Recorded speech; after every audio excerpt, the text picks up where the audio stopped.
नमस्कार, सुप्रभात। मैं हूं आपके साथ प्रिया पांडे। स्वागत है आपका मिरर मॉर्निंग में। चलिए रुक करते हैं सुबह की सुर्खियों पर। जेपीएससी अध्यक्ष एल खियांगते ने दिया इस्तीफा। सीआईडी छापेमारी के बाद बढ़ा सियासी और प्रशासनिक हलचल।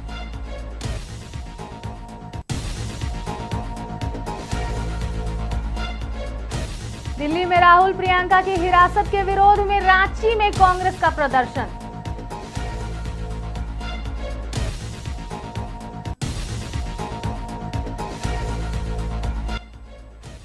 चौदहवीं जेपीएससी पीटी परीक्षा में अनियमितताओं के विरोध में आज जेपीएससी कार्यालय का घेराव। युवाओं से बड़ी संख्या में पहुंचने की अपील।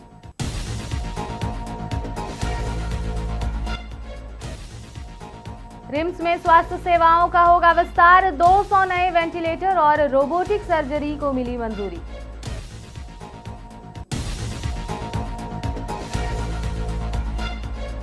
झारखंड के 17 जिलों में बारिश का येलो अलर्ट। वज्रपात से सतर्क रहने की दी गई सलाह।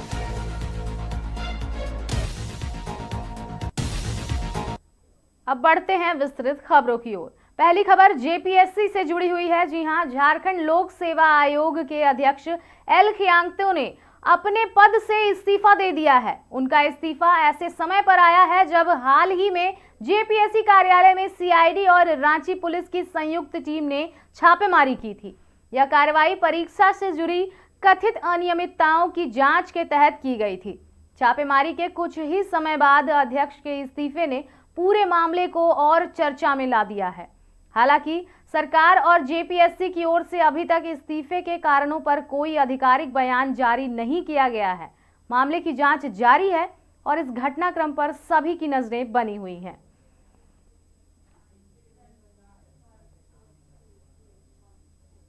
नई दिल्ली में कांग्रेस नेता राहुल गांधी, प्रियंका गांधी वाड्रा, समाजवादी पार्टी अध्यक्ष अखिलेश यादव समेत कई विपक्षी नेताओं को दिल्ली पुलिस द्वारा हिरासत में लिए जाने के विरोध में झारखंड कांग्रेस ने रांची में जोरदार प्रदर्शन किया। बड़ी संख्या में कांग्रेस के मंत्री, विधायक और कार्यकर्ता लोक भवन पहुंचे और केंद्र सरकार के खिलाफ नारेबाजी करते हुए विरोध दर्ज कराया। प्रदर्शन के दौरान कांग्रेस नेताओं ने आरोप लगाया कि विपक्ष की आवाज दबाने के लिए लोकतांत्रिक तरीके का दुरुपयोग किया जा रहा है। उन्होंने कहा कि शांतिपूर्ण विरोध करना लोकतांत्रिक अधिकार है और विपक्षी नेताओं को हिरासत में लेना लोकतांत्रिक मूल्यों के खिलाफ है। कांग्रेस नेताओं ने केंद्र सरकार से इस कार्रवाई पर जवाब देने की मांग करते हुए इसे लोकतंत्र पर हमला बताया।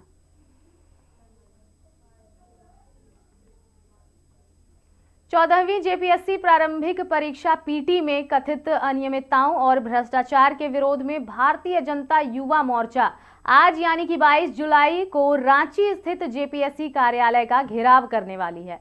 भाजपा प्रदेश अध्यक्ष एवं राज्यसभा सांसद आदित्य साहू ने कहा कि यह आंदोलन लाखों अभ्यर्थियों के भविष्य, पारदर्शी भर्ती व्यवस्था और न्याय की लड़ाई है। उन्होंने बताया कि सुबह 10 बजे जयपाल सिंह स्टेडियम में विशाल एकत्रीकरण होगा, जिसके बाद हजारों की संख्या में युवा कार्यकर्ता और प्रतियोगी परीक्षा अभ्यर्थी जेपीएससी कार्यालय का घेराव करेंगे। आदित्य साहू ने राज्य के सभी युवाओं, प्रतियोगी परीक्षा अभ्यर्थियों और जागरूक नागरिकों से इस आंदोलन में बड़ी संख्या में शामिल होने की अपील की। आदित्य साहू ने आरोप लगाया कि 14वीं जेपीएससी पीटी परीक्षा के परिणाम जारी होने के बाद अभ्यर्थियों के बीच गंभीर शंकाएं पैदा हुई हैं। उन्होंने कहा कि अभ्यर्थियों को दी गई मार्कशीट पर संबंधित अधिकारियों के हस्ताक्षर नहीं है, जिससे पूरी परीक्षा प्रक्रिया की पारदर्शिता पर सवाल खड़े होते हैं। उन्होंने यह भी आरोप लगाया कि सूचना के अधिकार यानी आरटीआई के तहत ओएमआर उत्तर पुस्तिकाओं की प्रतियां मांगने के बावजूद अभ्यर्थियों को उपलब्ध नहीं कराई जा रही है। आयोग की वेबसाइट पर भी जरूरी दस्तावेज उपलब्ध नहीं है और परीक्षा परिणाम पर आयोग के सदस्यों के हस्ताक्षर का अभाव है। भाजपा प्रदेश अध्यक्ष ने कहा कि लाखों युवाओं ने वर्षों की मेहनत और उम्मीदों के साथ परीक्षा दी थी, लेकिन सरकार ने उनके भविष्य के साथ खिलवाड़ किया है। उन्होंने आरोप लगाया कि राज्य सरकार परीक्षा में हुई कथित अनियमितताओं पर पर्दा डाल रही है और भ्रष्टाचार को संरक्षण दे रही है। इसी बीच जेपीएससी अध्यक्ष एल खियांगते के इस्तीफे के बाद आज प्रस्तावित घेराव और भी अहम माना जा रहा है। हालांकि भाजपा ने स्पष्ट किया है कि अध्यक्ष के इस्तीफे के बावजूद आंदोलन जारी रहेगा, क्योंकि उनकी मांग केवल इस्तीफे तक सीमित नहीं है, बल्कि 14वीं जेपीएससी पीटी परीक्षा की निष्पक्ष जांच, पारदर्शिता और अभ्यर्थियों को न्याय दिलाने की है।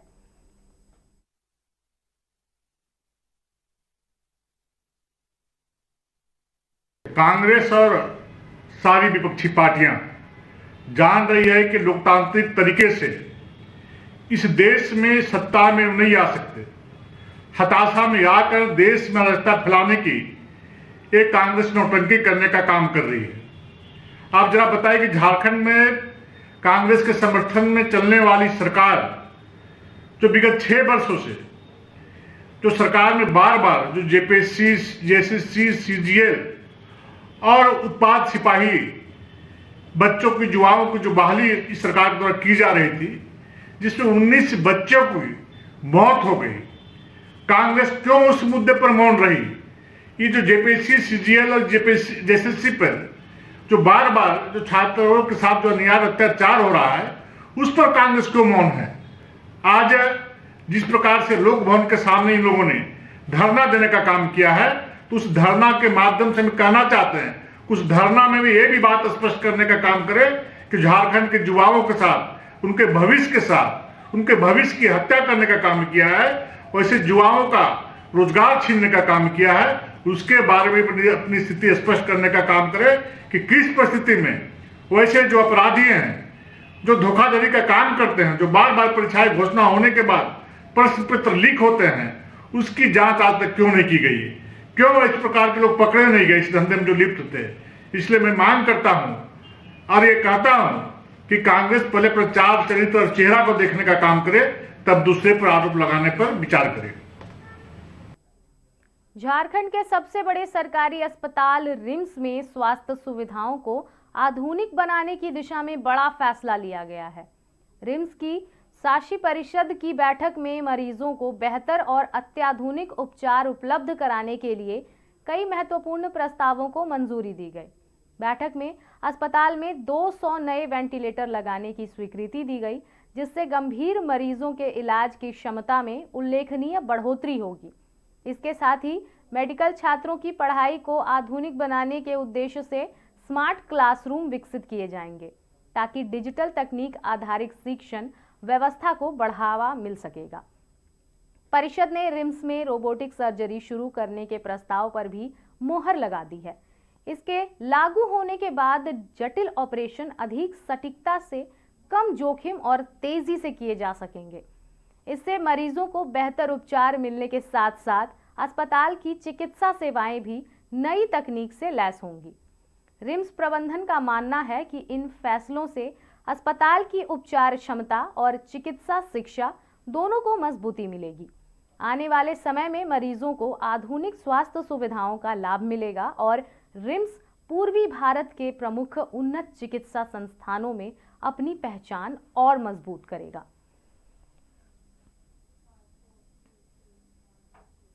इसी के साथ अब हम बढ़ते हैं मॉनसून से जुड़ी खबरों की ओर। जी हां, झारखंड में मॉनसूनी गतिविधियां एक बार फिर तेज हो गई हैं। मौसम विभाग ने धनबाद, रांची, बोकारो समेत राज्य के 17 जिलों में गरज चमक के साथ हल्की से मध्यम बारिश होने का येलो अलर्ट जारी किया है। कई इलाकों में तेज हवाओं के साथ मेघ गर्जन और वज्रपात की भी संभावना जताई गई है। मौसम विभाग ने लोगों से, खासकर किसानों से विशेष सावधानी बरतने की अपील की है। खेतों में काम करने के दौरान मौसम खराब होने पर तुरंत सुरक्षित स्थान पर जाने और खुले मैदान, पेड़ों तथा बिजली के खंभों से दूर रहने की सलाह दी गई है। विभाग ने कहा कि वज्रपात के दौरान अनावश्यक रूप से घर से बाहर निकलने से बचें और मौसम संबंधी ताज़ा अपडेट्स पर नजर रखें। प्रशासन ने भी लोगों से सतर्क रहने और मौसम विभाग द्वारा जारी दिशा निर्देशों का पालन करने की अपील की है, ताकि किसी भी तरह की अप्रिय घटना से बचा जा सके। मिरर मॉर्निंग में खबरों का लगातार दौर जो है ये जारी रहेगा। फिलहाल आज के एपिसोड में इतना ही। हम फिर लौटेंगे अगली सुबह ठीक इसी समय पर। तब तक के लिए देखते रहें मिरर मीडिया।